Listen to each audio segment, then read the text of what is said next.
रामपुर नाम के एक गांव में एक गरीब किसान रहता था।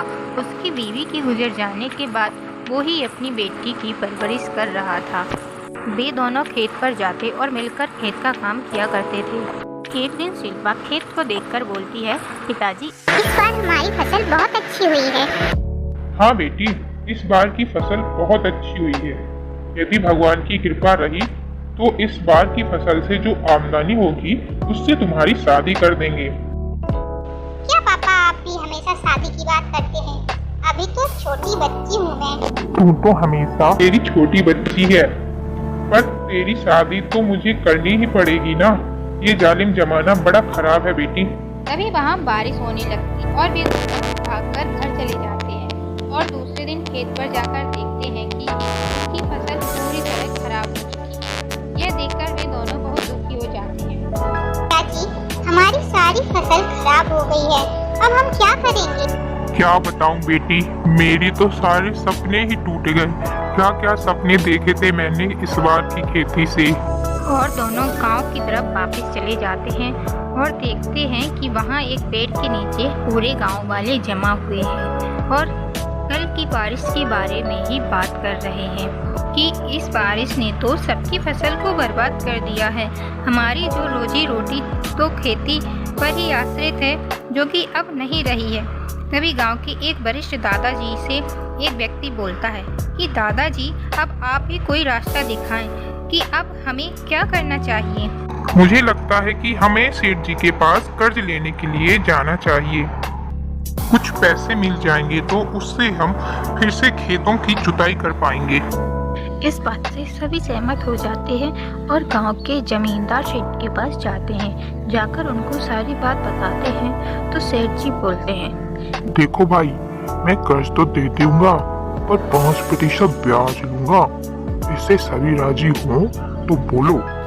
सब राजी हो जाते हैं। रामू, जाओ चोरी से पैसे निकाल कर इन लोगों को दे दो।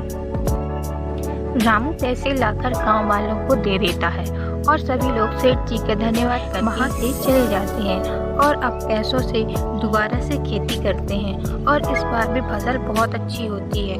सेठ जी समय समय पर पैसों की वसूली करने के लिए खुद गांव वालों के पास जाता था।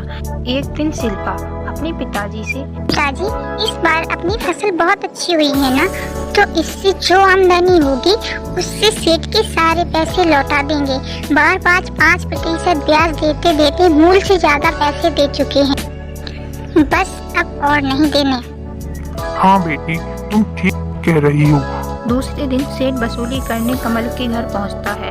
शिल्पा को वहां खड़ा देखकर उससे बोलता शिल्पा, है, तुम्हारे पिताजी कहाँ हैं? उनको बोलो कि सेठ जी पैसे लेने के लिए आए हैं।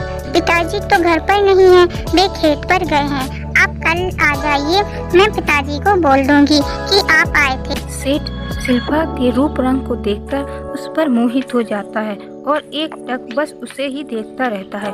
तभी शिल्पा, सेठ जी, क्या हुआ? कुछ नहीं, आज मैं जाता हूँ, तुम कमल को बता देना कि मेरे पैसे तैयार रखे। अब सेठ जी के दिल और दिमाग में बस शिल्पा का ही चेहरा घूम रहा था। तभी बारिश होने लगती है। बारिश इतनी ज्यादा होती है कि सबकी फसल को काफी नुकसान पहुंचता है। दूसरे दिन सेठ जी कमल के घर पहुंचते हैं। कमल, लाओ मेरे पैसे दो।